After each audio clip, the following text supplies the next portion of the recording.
आकाश, आकाश, ये क्या? तुमने अभी तक खाना शुरू भी नहीं किया है। आकाश, गेम साइड में रखो और खाना शुरू करो।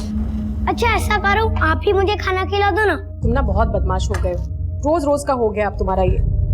आज लास्ट बार खिला रही हूँ तुम्हें, लो। अरे ये क्या, तुमने फिर से इसको खिलाना शुरू कर दिया? आकाश, गेम छोड़ो और खुद से खाना शुरू करो। पापा खेलने दो ना। आकाश, मैंने बोला गेम छोड़ो, मैंने कहा गेम छोड़ो। पापा ये क्या किया आपने? मेरा सारा गेम खराब कर दिया। वो मेरा गेम। आकाश, आकाश बदतमीजी मत करो तुम। 11 साल का आकाश एक जिद्दी और बिगड़ैल बच्चा था। स्कूल बंक करना, अपनी जताई हुई इच्छा पूरी ना होने पर उग्र हो जाना, यह उसके लिए एक आम बात थी और उसको ऐसा बनाने में सबसे बड़ा हाथ उसके माता पिता का ही था। और जब आकाश के पिता को इस बात का एहसास हुआ तब तक बहुत देर हो चुकी थी। आकाश के प्रति आकाश के पिता का एकाएक सख्त रवैया भी उसके व्यक्तित्व पर बुरा असर डाल रहा था। वो खुद उसे अपने हाथों से अपना विरोधी बना रहे थे। आकाश के गुस्से में एक दस्तक थी कि उसकी मनोदशा सामान्य नहीं थी और उसके घर के इसी माहौल का किसी अपराधी ने फायदा उठाया। अरे तुम स्कूल नहीं गए? डरो मत, तुम मुझे नहीं जानते, मैं तुम्हारे बारे में सब जानता हूँ। ऐसा है ना, तुम्हारी मम्मी पापा है ना, तुम्हें प्यार ही नहीं करते। तुम कुछ दिन के लिए, 2-3 दिन के लिए गायब हो जाओ। सच अंकल? हाँ, चले।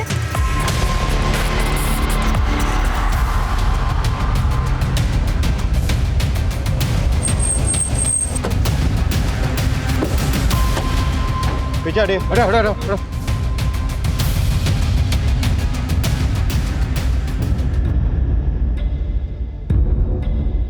सर, बॉडी पर कोई भी एक्सटर्नल इंजरी नहीं है। शिरके, आसपास पता करो, शायद बच्चे को कोई जानता हो। Okay sir.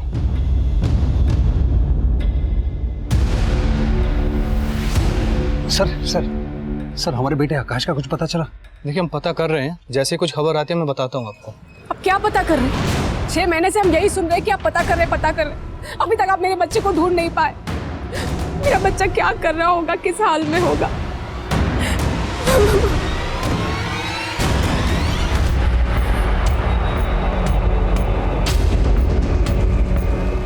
सर, आसपास में ना तो कोई सीसीटीवी और ना ही किसी ने भी इस बच्चे को आइडेंटिफाई किया है। हो सकता है ये बच्चा यहाँ का ना हो। पता करना मुश्किल है कि ये बच्चा खुद यहाँ पर आया या फिर इसके लाश को यहाँ पर लाके डंप किया गया। सर, देख के तो ये लग रहा है कि नेचुरल डेथ है। इसकी डेथ नेचुरल है या फिर किसी ने मार कर इसे यहाँ फेंक दिया है, ये तो पोस्टमार्टम रिपोर्ट से ही क्लियर होगा। साहब 10 का एक बहुत अच्छा है, ताजा ताजा है, ले लो ना साहब। साहब 10 का एक ताजा। साहब 10 का एक ताजा है साहब। अरे ले लो ना साहब। अरे वाह, ये तो बहुत अच्छी बात है। नाम क्या है बेटा आपका? मंजू। वाह वाह, बहुत प्यारा नाम है। ठीक है, मैं काम करता हूँ, आपके फूल खरीद लेता हूँ। लीजिए ना साहब, 10 का एक और 20 का 3। और अगर मैं सारे फूल खरीद लूंगा तो? सारे? हाँ? साहब 80 में ले लीजिए। ये लो, पूरे के पूरे 100 रुपए। खुश?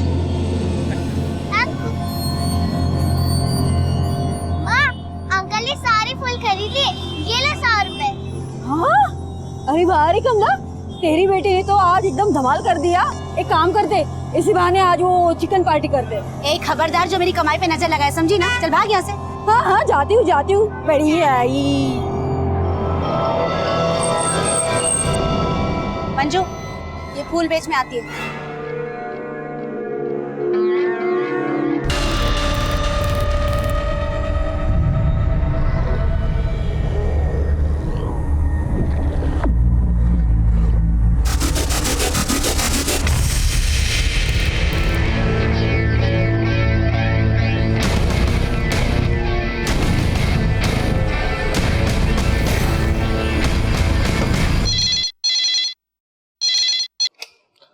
हेलो।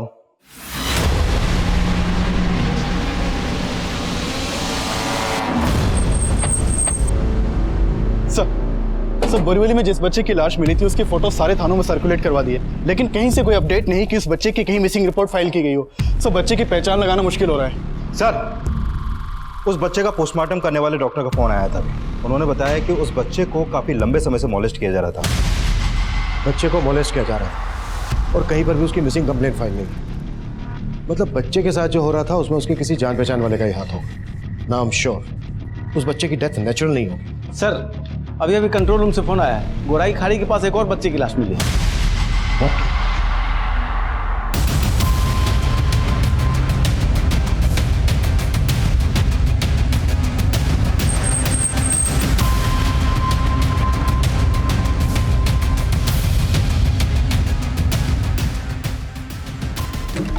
सर, जिन 2 बच्चों की लाश हमें मिली थी ये उनकी पोस्टमार्टम रिपोर्ट। इस रिपोर्ट के मुताबिक उन दोनों बच्चों की उम्र 8 से 10 साल के बीच की थी और जिस बच्चे की लाश हमें गोराई में मिली सर, इस बच्चे को भी मोलेस्ट किया जा रहा था और इन दोनों बच्चों की मौत ऑर्गन्स फेलियर की वजह से ही हुई थी। Organ failure? Yes sir. Sir मौत नेचुरल लग रही थी लेकिन डॉक्टर्स ने उन बच्चों की बॉडी में कई तरह के सिम्टम्स नोटिस किए। उन दोनों बच्चों को ऐसे खतरनाक केमिकल्स दिए जा रहे थे जिसकी वजह से उनके ऑर्गन्स धीरे धीरे खराब होते गए। किस तरह के केमिकल्स? सर ये तो फिगर आउट नहीं हो पाया लेकिन डॉक्टर्स का मानना यह है कि जिस तरह का खाना बच्चे खा रहे थे शायद वो केमिकल्स उसी खाने में मिलाकर बच्चों को दिया जा रहा था। मतलब बच्चों को पर्पसली केमिकल्स दिए जा रहे थे ताकि बच्चे धीरे धीरे मर सके। दोनों बच्चों की मौत कब हुई? सर इन दोनों मौत में 2 दिन का गैप है। और दोनों बच्चों की मौत एक ही वजह से हुई, शरीर में केमिकल का होना। और दोनों बच्चों को मोलेस्ट भी किया जाता है। 6, 7, 8, 9, 10, 11, 12, 13, 14, 15, 16, 17, 18, 19, कितने हुए माँ? 20, 22, माँ कितने हुए? भुला दिया ना मंजू, कितना बोलती है। अब चुप, फिर से गिनने पड़ेंगे मुझे। 1, 2, 3, 4, 5, 6। अब मुंह पे उंगली रखकर बैठी रहेगी। पूछ अब क्या पूछना है। अच्छा माँ, तो इन पैसों की 2 हिस्से क्यों करती है? एक खर्चे के लिए और एक तेरे लिए। मेरे लिए? हाँ तो तू बड़ी होगी तो तेरी शादी करनी पड़ेगी ना। मेरी शादी कब? मंजू तू कितना बोलती है, पहले बड़ी तो हो जा। अच्छा सुन, राशन वाले के यहाँ से जाकर दाल चावल ले, बाकी बातें खाना बनाते बनाते करेंगे। ये ले पकड़।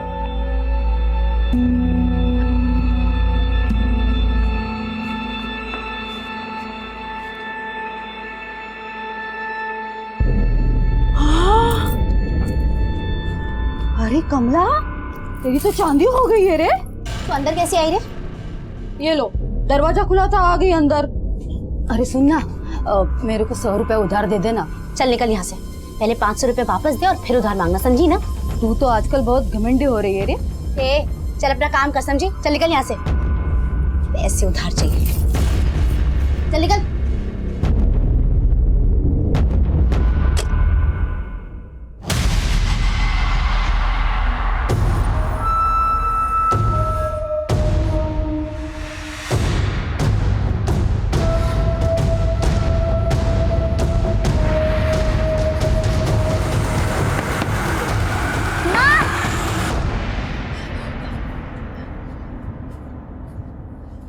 मंजू, क्या हुआ? इतनी घबराई सी क्यों है? माँ, वहाँ पुलिस है। पुलिस?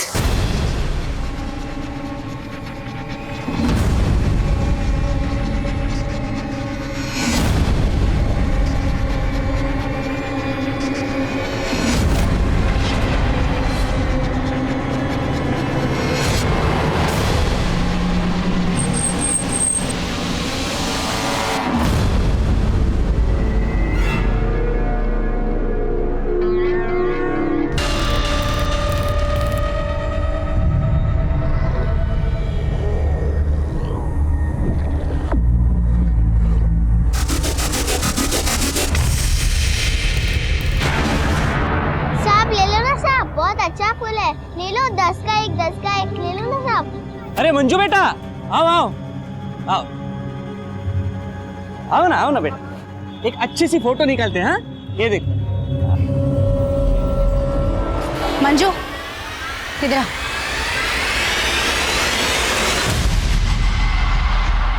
सर मैंने उन बच्चों के फोटोज मुंबई के हर अखबार और सोशल मीडिया पे सर्कुलेट करवा दिए हैं, लेकिन अभी तक ऐसा कोई भी सामने नहीं आया जो इन बच्चों की पहचान कर सके। लेकिन सर गोरेगांव पुलिस से भी एक इन्फॉर्मेशन मिली है। गोरेगांव पुलिस को भी उनके एरिया में एक 8 से 10 साल के बच्चे की लाश मिली।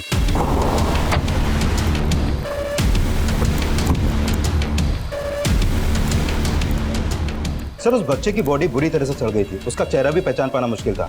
लेकिन जब उस बच्चे की पोस्टमार्टम रिपोर्ट सामने आई तो पता चला कि उस बच्चे की मौत भी ऑर्गन फेलियर की वजह से हुई थी। एक बच्चे की लाश मिली बोरीवली में और दूसरे बच्चे की लाश मिली बोरीवली के गोरे इलाके में, और अब ये तीसरे बच्चे की लाश मिली है गोरे गांव में, और तीनों बच्चे एक ही वजह से मारे गए। क्या इस तीसरे बच्चे को भी मोलेस्ट किया गया था?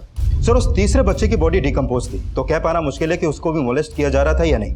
लेकिन उस बच्चे की पोस्टमार्टम रिपोर्ट के हिसाब से उसकी मौत बोरीवली में मिले बच्चे की मौत से 1 हफ्ते पहले हुई थी। यानी 7 दिन में 3 बच्चों की मौत, और मौत का तरीका एक है।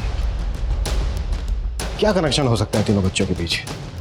सर कहीं ये काम किसी सीरियल किलर का तो नहीं, जो इसी उम्र के बच्चों को अपना टारगेट बना रहा हो सकता है, लेकिन किलर का अंदाजा तभी लग पाएगा जब इन बच्चों की पहचान हो पाएगी। लेकिन सर इन बच्चों की लाश सर एक विनायक नाम का आदमी थाने आया है। उसने इन दोनों बच्चों की फोटो अखबार में देखी थी जिनकी लाश हमें बोरीवली और गोराई में मिली थी। सर उसका कहना है कि वो इस बच्चे को जानता है जिसकी लाश हमें गोराई में मिली थी। सर मेरा उस बच्चे से ऐसा कोई रिश्ता नहीं है। दरअसल दहिसर में मेरी एक किराना शॉप है और मेरी दुकान के सामने ही एक अंडर कंस्ट्रक्शन बिल्डिंग है जिसका काम काफ़ी समय से रुका हुआ है। ये बच्चा राजू और उसकी माँ 6 महीने पहले तक उसी बिल्डिंग में रहा करते थे। बच्चे की माँ? हाँ सर। नाम क्या बच्चे की माँ का? लक्ष्मी। सर ये मेहनत मजदूरी करते हैं और मेरी दुकान से उधार राशन लिया करते थे, लेकिन 6 महीने पहले से मैंने उनको कहीं देखा नहीं। क्या तुम स्कूल में पढ़ना चाहती हो? गुड गर्ल, मैं तुम्हारा स्कूल में दाखिला करवाना चाहता हूँ, चलोगी मेरे साथ? ए साहब, तेरी नियत अच्छे से समझ रही है मैं। रोज रोज 100 का नोट दिखाकर आज स्कूल कर रहा है। अरे बहन, बस तेरे जैसे लोग रोज आते हैं यहाँ पे, बच्चे को हमदर्दी दिखाकर उसका फायदा उठाना चाहता है। नहीं, आप गलत सोच रहे हैं, मैं तो आपकी मदद। कोई जरूरत नहीं है मदद करने की, और आज के बाद अगर मेरी बच्ची को छुआ ना तो तेरा हाथ काट कर फेंक दूंगी, समझा ना? चल निकल यहाँ से, उठ।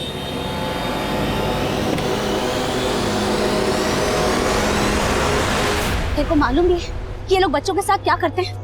आज के बाद किसी के भी चिकनी चुपड़ी बातों में आना मत, समझी ना? तेरे को मालूम भी नहीं ये लोग। रुक एक सेकंड। हेलो साहब, राजू और उसकी माँ 6 महीने पहले तक इसी बिल्डिंग में रहा करते थे। मेरी दुकान यहाँ सामने ही है साहब, वो रही साहब। उस औरत के बारे में कुछ और भी जानते हो? वो कहाँ काम करती थी, कहाँ से आई थी? साहब इतना तो कुछ नहीं मालूम है, लेकिन वो लोग मुंबई के नहीं थी। शायद वो लोग राजस्थान से आए थे यहाँ पे मेहनत मजदूरी करने, फिर अचानक 6 महीने पहले पता नहीं कहाँ चले गए। इससे ज्यादा और कुछ नहीं मालूम साहब। राजू और उसकी माँ के साथ कभी इस बच्चे को भी देखा था यहाँ पर? पहचानते हो इसे? नहीं साहब, मैं इस बच्चे को नहीं पहचानता। राजू की माँ का स्केच बनवाने में हमारी मदद कर सकते हो? कोशिश करेगा साहब।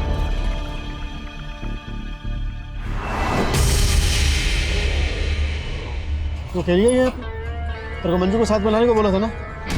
मंजू की तबीयत ठीक नहीं है भाई।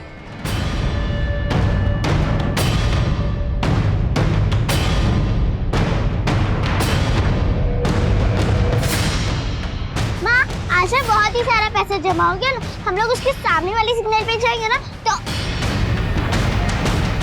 क्या हुआ माँ? कुछ नहीं, जल्दी चल। हाँ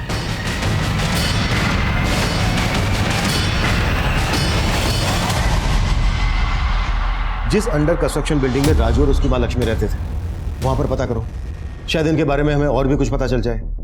और हाँ, राजस्थान पुलिस को लक्ष्मी का स्केच और बाकी तीनों बच्चों के फोटोग्राफ भेज दो, शायद वहां से कुछ क्लू मिल जाए। Okay sir. 2 बच्चों को मोलेस्ट किया जा रहा था और तीसरे बच्चे की भी यही संभावना है। तीनों बच्चों की बॉडीज में जानलेवा केमिकल्स। चक्कर क्या है? शिरके ये भी तो हो सकता है कि राजू की माँ लक्ष्मी की भी मौत हो चुकी हो। पता करो कि किसी औरत की अनआइडेंटिफाई बॉडी मिली है क्या जिसकी शक्ल राजू की माँ लक्ष्मी के स्केच से मिलती जुलती है। Okay sir. माँ तो उस पैसे के 2 हिस्से नहीं करी है, तू नहीं बोला था ना एक मेरी शादी।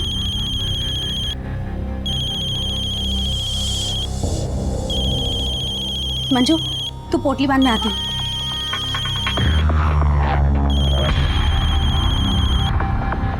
हेलो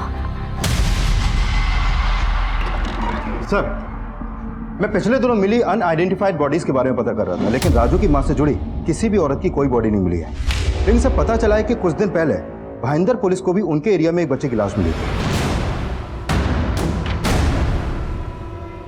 और उस बच्चे की मौत भी ऑर्गन्स फेलियर की वजह से हुई है। लेकिन सर, जिस बच्चे की लाश भाईंदर में मिली उसकी बॉडी में मोलेस्टेशन का कोई साइन नहीं मिला है। लेकिन चारों बच्चों की मौत हुई है जहरीले केमिकल्स की वजह से।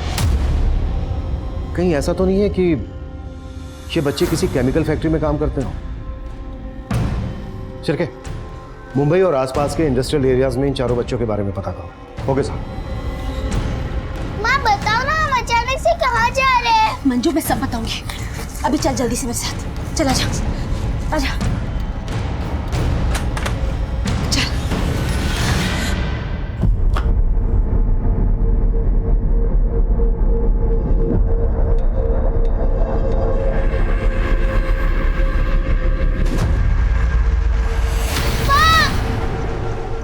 सर, मैंने मुंबई के सभी थानों में चेक किया तो पता चला कि जिस दौरान उन चारों बच्चों की मौत हुई थी उसी दौरान एक 8 से 10 साल के बच्चे की लाश ट्रॉम्बे पुलिस को भी उनके एरिया में मिली और उस बच्चे की मौत भी ऑर्गन्स फेलियर की वजह से हुई।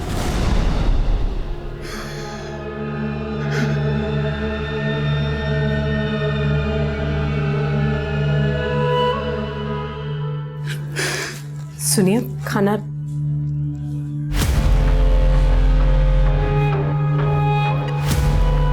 मुझे पता है सिर्फ आपकी गलती नहीं है, मेरी भी गलती। मैंने उसे लाड प्यार करके इतना सिर पे चढ़ा के रखा था, लेकिन आप कुछ भी करिए, उसे ढूंढ लीजिए। हम दोनों मिलके उसे समझाएंगे, आखिर वो बेटा है हमारा। सर, राजू के अलावा अभी तक किसी भी बच्चे की पहचान नहीं हो पाई है, लेकिन राजू की मां लक्ष्मी इस समय कहां गायब है इसका कोई भी लीड हमारे पास नहीं है। सर, पॉसिबल है कि ये सारे बच्चे बाल मजदूरी के विक्टिम हों, लेकिन फिलहाल अभी तक ऐसी किसी भी केमिकल फैक्ट्री के बारे में इंफॉर्मेशन नहीं मिली है जहां पर बाल मजदूरी करवाई जाती हो। इंफॉर्मेशन ऐसे नहीं मिलेगी, निकालनी पड़ेगी। अपने खबरियों को काम पर लगा दो। उनसे बोलो कि मुंबई के सभी इंडस्ट्रियल एरियाज में अच्छे से फील्डिंग लगाएं। पांचों बच्चों की बॉडी को विसरा टेस्ट के लिए भेज दो। विसरा टेस्ट डिटेल पोस्टमार्टम का ही एक हिस्सा होता है, जिसमें डॉक्टर बॉडी के इंटरनल ऑर्गन्स को क्लोजली एग्जामाइन करते हैं। विसरा टेस्ट से हम उस केमिकल के बारे में पता करना चाहते थे जिसके कंजप्शन से उन पांचों बच्चों की मौत हुई थी। देखते ही देखते ये केस अखबारों और इलेक्ट्रॉनिक मीडिया पर छा गया। डीसीपी सर के ऑर्डर से उन सभी पांचों बच्चों का केस मुझे सौंप दिया गया। हमने बाल मजदूरी से लेकर सीरियल किलर होने की सभी पॉसिबिलिटीज पर काम करना शुरू कर दिया और तभी हमारे सामने एक और मर्डर केस आया। सर, कंट्रोल रूम से फोन आया था, बोरीवली के एक चौल में एक औरत की लाश मिली है।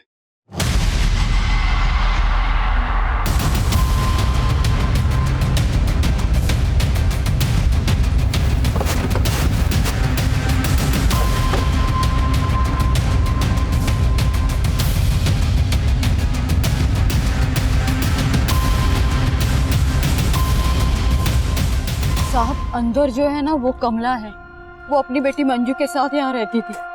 जब मैं सुबह आई तो देखा दरवाजा खुला था और उसके अंदर लाश। और कमला की बेटी? मैं आई थी तो वो वहाँ नहीं थी।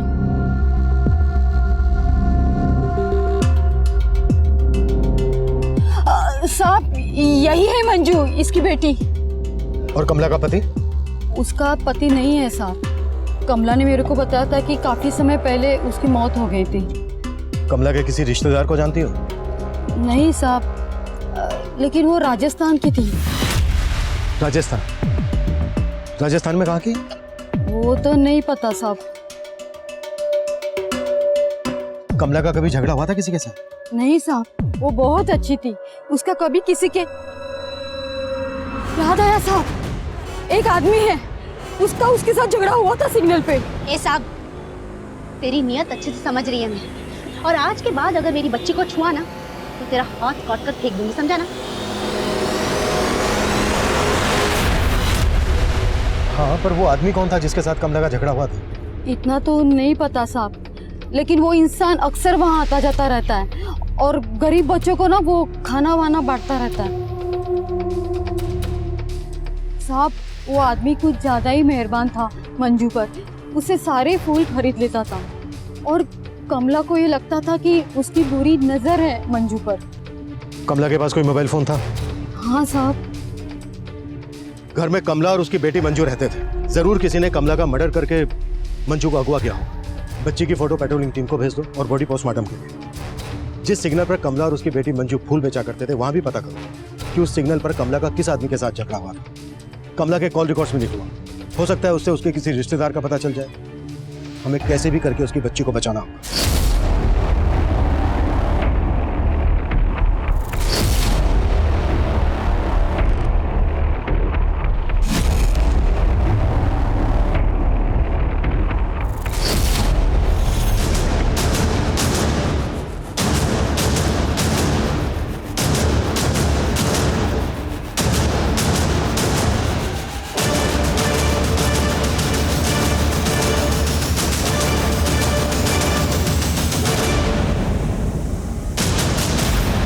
सर इन सभी बच्चों की विजरा रिपोर्ट आ गई है। इन बच्चों को हाइड्रोक्सी एनिसोल नाम का केमिकल दिया जाता था। सर ये केमिकल सरदर्द और जुकाम का बाम बनाने के लिए इस्तेमाल किया जाता है। डॉक्टर्स का मानना है कि शायद बच्चों के खाने में ये बाम मिलाया जाता होगा। बाम बच्चों के खाने में? कहीं ऐसा तो नहीं है कि बच्चे बाम बनाने वाली किसी फैक्ट्री में काम करते हैं? सर मुंबई में जितनी भी बाम बनाने वाली या इस तरह का केमिकल सप्लाई करने वाली फैक्ट्रीज है, मैंने उन सब की लिस्ट बनाई है। सर हमारे खबरी इन सब फैक्ट्रीज पे नजर बनाए हुए हैं, लेकिन अभी तक ऐसा कोई भी क्लू नहीं मिला जिससे ये पता चल सके कि ये बच्चे ऐसी किसी फैक्ट्री में काम करते हों। एक के बाद एक 5 बच्चों का मर्डर एक ही तरीके से। उसके बाद कमला का मर्डर सामने आया और फिर पता चला कि उसकी बच्ची मंजू गायब। कहीं इन बातों का आपस में कुछ कनेक्शन तो नहीं? सर कमला जिस सिग्नल पर बैठती थी वहां के एक सीसीटीवी में वो आदमी कैप्चर हुआ है जिससे कमला का झगड़ा हुआ था।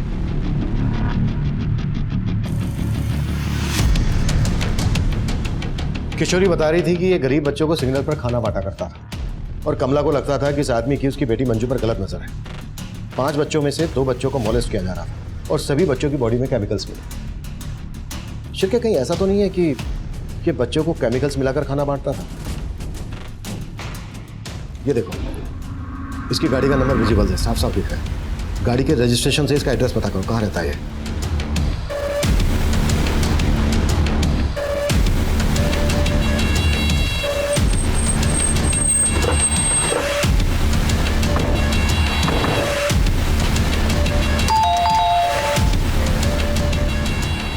जी पूरा घर चेक करो और अच्छे से चेक करो। सुनिए, क्या कर रहे हैं आप? मंजू कहाँ? मंजू? कौन मंजू? वही मंजू जिससे तू फूल खरीदा करता था और उसकी माँ कमला से भी तेरा झगड़ा हुआ था। हाँ हुआ था, पर आप कहना क्या चाहते हैं? कमला का मर्डर हुआ है और मंजू गायब है। क्या? हाँ, तूने कमला का मर्डर किया और मंजू को भी तूने ही गायब किया है। बोल मंजू कहाँ है? नहीं सर, आपको कुछ गलत फहमी हो गई है। कमला के मर्डर से मेरा कोई लेना देना नहीं है और ना ही मैं मंजू के बारे में कुछ जानता हूँ। सर अंदर कुछ भी सस्पिशियस नहीं मिला। देखा सर, मैंने कहा था ना, आपको गलत फहमी हो गई है। इस आदमी के बारे में अच्छे से पता करना पड़ेगा। इसके call record, social networking account, सब कुछ अच्छे से चेक करना पड़ेगा। हो सकता है मंजू की माँ कमला का शक सही और इसकी मंजू पे बुरी नजर हो और इसी ने मंजू को गायब किया हो।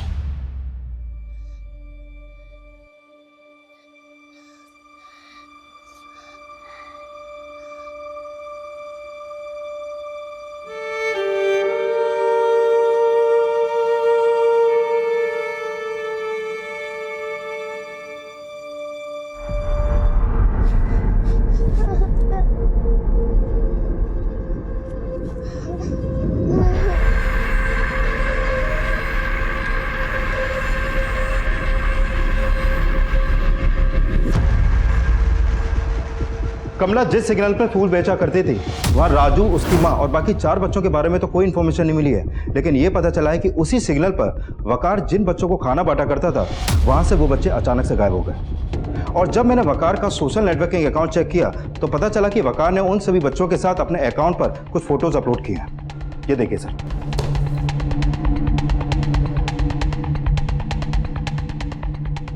ये भी तो हो सकता है कि वकार इन फोटोग्राफ और पोस्ट से ये साबित करना चाहता हो कि वो बच्चों के भले के लिए चैरिटी करता है, जबकि सच्चाई इसकी कुछ और ही हो।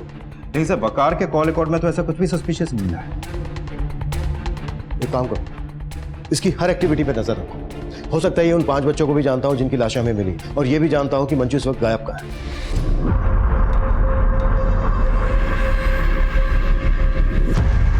वकार हमारे शक के दायरे में था, लेकिन कमला से जुड़े राज हमें अब और भी ज्यादा उलझाने वाले थे। ये देखिए सर, ये उस सिग्नल का सीसीटीवी फुटेज है जहां पर कमला बैठती थी और मैंने इस सिग्नल का पिछले कई दिनों का फुटेज चेक किया है।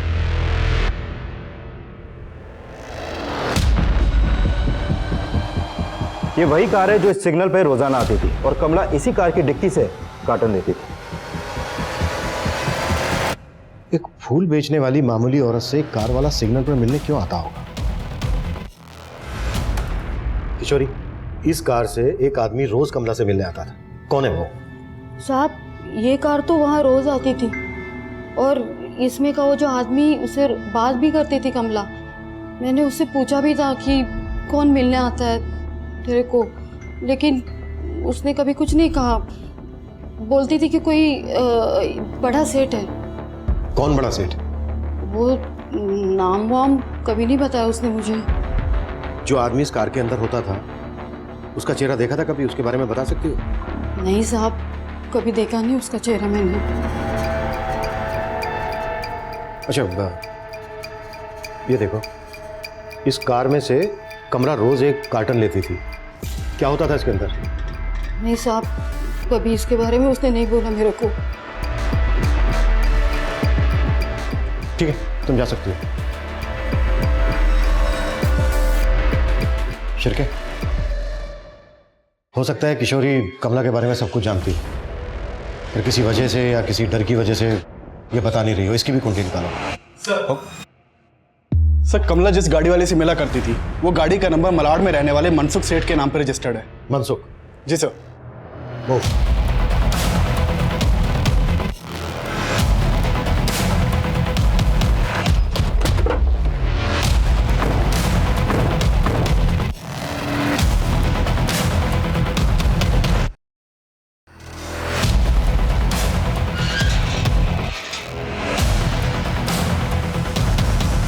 कमला? कौन कमला सर? ये है कमला। पहचाना? सर, मैं ऐसी किसी औरत को नहीं जानता, और आप ये सब मुझे क्यों पूछ रहे हैं सर? मनसुख, ज्यादा चालाक बनने की कोशिश मत कर। तुम्हारी गाड़ी सिग्नल के सीसीटीवी में कैप्चर हुई है। इस औरत का मर्डर हो चुका है। कुछ भी हमसे छिपाने की कोशिश मत करना। सर, मानता हूँ कि वो गाड़ी मेरी है, लेकिन मैं उसे यूज नहीं करता सर। हो सकता है कि मेरा ड्राइवर उस औरत को जानता हो सर। कौन ड्राइवर? सर, विक्रांत। वही ये कार चलाता था, लेकिन पिछले 3 दिन से छुट्टी पे है सर, और उसका फोन भी नहीं लग रहा है। रहता कहाँ है विक्रांत? सर, मालूनी में कहीं रहता है, लेकिन उसका एड्रेस नहीं पता है मुझे। नंबर दो विक्रांत को।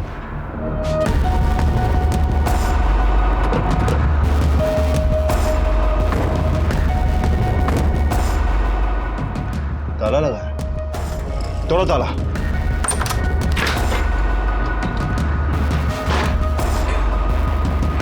पूरा रूम चेक करो अच्छे से।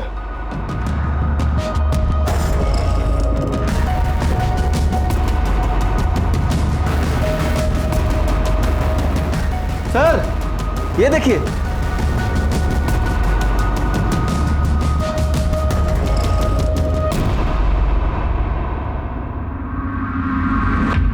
सर, ये उसी तरह के केमिकल्स हैं जो उन 5 बच्चों की बॉडी में पाए गए थे। ये सभी केमिकल्स के पैकेट विक्रांत की चोल से मिले सर, और ये विक्रांत की तस्वीर भी वहीं से मिली है। मनसुख की कार रोज उस सिग्नल पर जाती थी, और मनसुख का कहना है कि उसे इस बारे में कुछ नहीं पता। शायद उसका एक ड्राइवर विक्रांत कार लेकर जाता होगा, और कमला इस कार से रोज एक कार्टन लेती थी। सर, हो सकता है कि उन्हीं कार्टन्स में इस तरह के केमिकल्स हों, क्योंकि ये तो साफ है कि विक्रांत का कमला से कनेक्शन था। उन दोनों के बीच में काफी फोन कॉल्स होते थे। सर, कमला की पोस्टमार्टम रिपोर्ट के मुताबिक कमला का मर्डर स्टैबिंग से हुआ था। सर, डॉक्टर्स ने कमला के बारे में एक चौंकाने वाली बात बताई है। सर, मंजू कमला की बेटी नहीं हो सकती, क्योंकि कमला की मेडिकल रिपोर्ट से यह साफ है कि कमला ने कभी कंसीव ही नहीं किया। तो सर, कमला मंजू तो क्या किसी भी बच्चे की मां नहीं हो सकती। क्या? किशोरी तो कह रही थी कि मंजू कमला की बेटी है। मंजू अगर कमला की बेटी नहीं थी तो मंजू का कमला से रिश्ता क्या होगा? और अब हमें एक ऐसी इंफॉर्मेशन मिलने वाली थी जो इस केस से जुड़े हर इंसान का आपस में कनेक्शन होने की संभावना पुख्ता कर रही थी। सर, मैंने विक्रांत के सेठ मनसुख और उसकी फैमिली के बारे में पता किया। मनसुख और उसकी फैमिली भी राजस्थान के रहने वाले हैं। मनसुख राजस्थान का, कमला राजस्थान की, और राजू की मां लक्ष्मी भी राजस्थान की। हो सकता है मनसुख का कमला के साथ कोई कनेक्शन हो, और विक्रांत को गायब करने के पीछे मनसुख की कोई चाल हो। शिरके, मनसुख के कॉल रिकॉर्ड्स, इसकी हर एक एक्टिविटीज पर नजर रखो। Okay sir. सर मैंने विक्रांत के कॉल रिकॉर्ड चेक किए। विक्रांत का फोन कमला की हत्या वाली रात से बंद है। और सर एक किशोरी भी विक्रांत के साथ फोन पे टच में थी।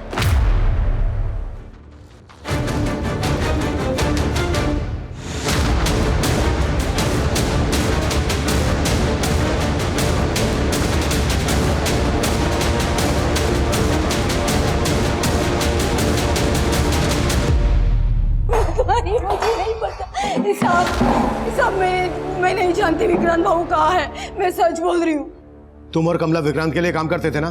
क्या काम करते थे? नहीं साहब, मैं नहीं करती थी। वो कमला पहले करती थी। क्या करते थे? क्या करते थे? वो जो सारे बच्चे जो भीख मांगते थे ना साहब, वो विक्रांत बाबू के थे। और कमला उन बच्चों पर नजर रखती थी। वो बच्चे भीख मांग कर जो पैसे लेके आते थे वो कमला को दे देते थे। फिर कमला वो आधे पैसे अपने पास रखती थी और आधे विक्रांत को दे देती थी। विक्रांत जो अपनी गाड़ी में कार्टन लेकर आता था जो कमला लेती थी, क्या होता था उसमें?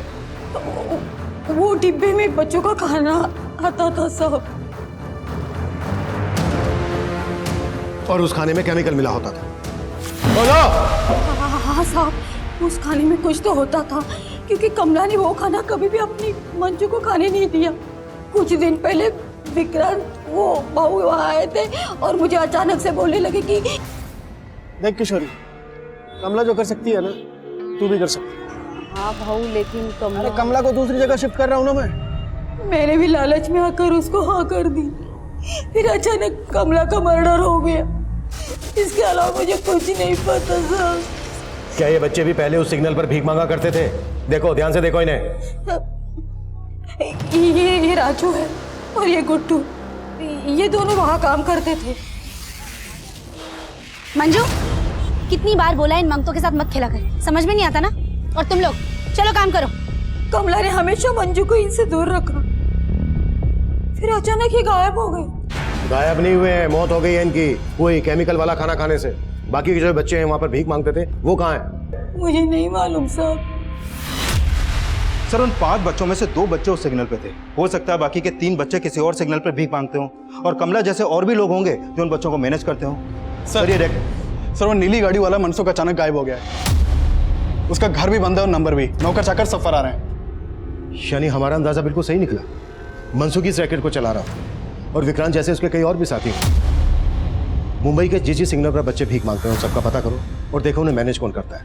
ऐसे सभी बच्चों का मेडिकल करवाओ और जिन 5 बच्चों की लाशें हमें मिली थी उन सभी के फोटो एनसीआरबी के मिसिंग पोर्टल पर डलवा, शायद वहां से कोई क्लू मिल सके। सर लेकिन सर एक बात मेरे समझ में नहीं आ रही। किशोरी ने बोला कि राजू उस सिग्नल पर रहता था और वहीं पर भीख मांगता था जहां पर कमला फूल बेचती थी। लेकिन विनायक ने बताया था कि राजू अपनी मां लक्ष्मी के साथ दहीसर में कहीं रह रहा था। सर इसका मतलब विनायक या किशोरी, इन दोनों में से कोई ना कोई तो झूठ बोल रहा है। मंजू कमला की बेटी नहीं थी और हो सकता है राजू भी लक्ष्मी का बेटा ना हो। चल के विनायक को फिर से थाने बुलाओ। Okay sir.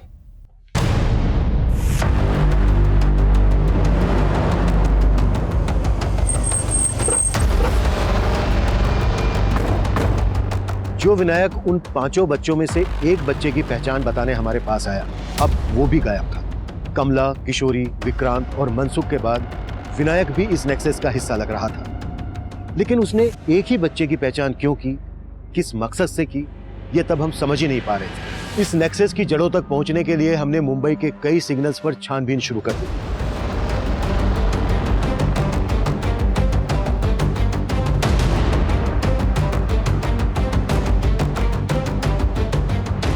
जहां हमारा सामना कमला और किशोरी जैसे कई लोगों से हुआ, लेकिन इस नेक्सस के किंग पिन गायब थे। सिग्नल्स पर भीख मांगने वाले हम कई बच्चों का मेडिकल टेस्ट करवा रहे थे और एनसीआरबी की मिसिंग रिपोर्ट में हमें ऐसे कई बच्चों का डेटा मिला जो काफी लंबे समय से गायब थे। और इसी छानबीन में हमें आकाश का पता चला जो पिछले 6 महीने से दिल्ली से लापता थे।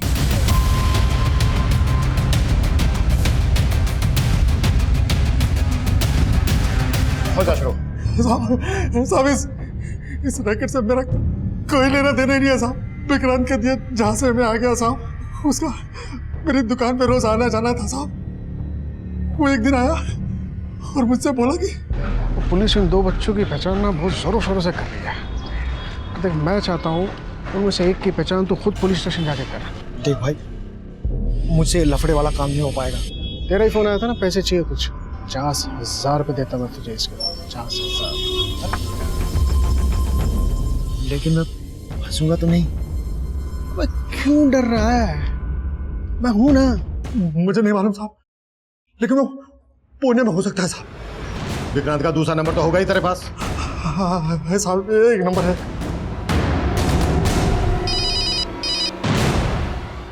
हेलो, क्या विनायक भी?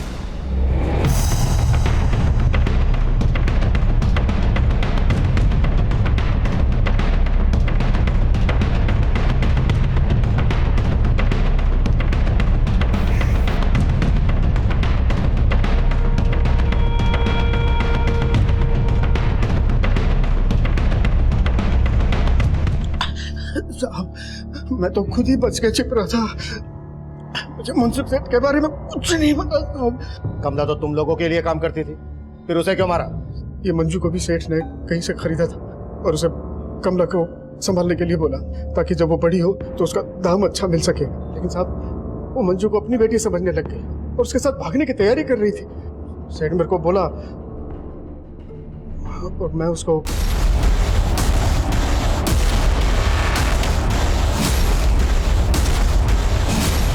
किसको बेचा?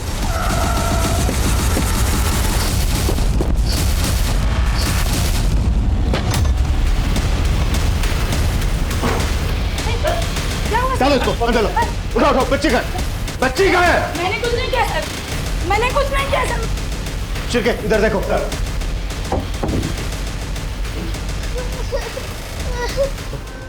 मनसुख सेठ के ऊपर भी एक और सेठ है, जिसके बारे में सेठ ने मुझे आज तक कभी नहीं बताया। बस वो हर महीने की 17 तारीख को बच्चों से भरी हुई वैन भेजता था, ताकि किसी को शक ना। फिर सेठ और मैं उसमें से सेलेक्ट करते थे कि इसमें से किसको प्रोस्टिट्यूशन में डालना है और किससे भीख मंगवानी।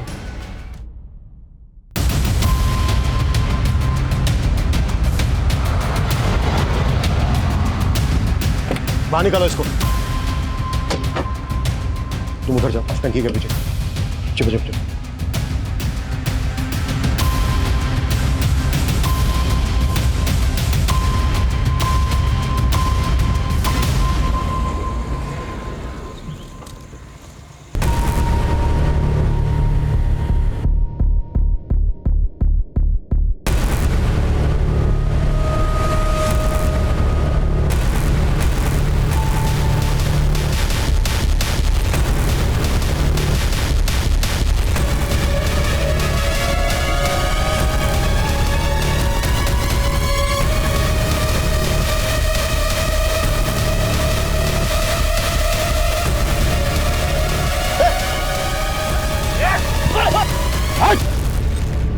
बेटा बेटा, आप लोग डरना नहीं, हम पुलिस अंकल हैं।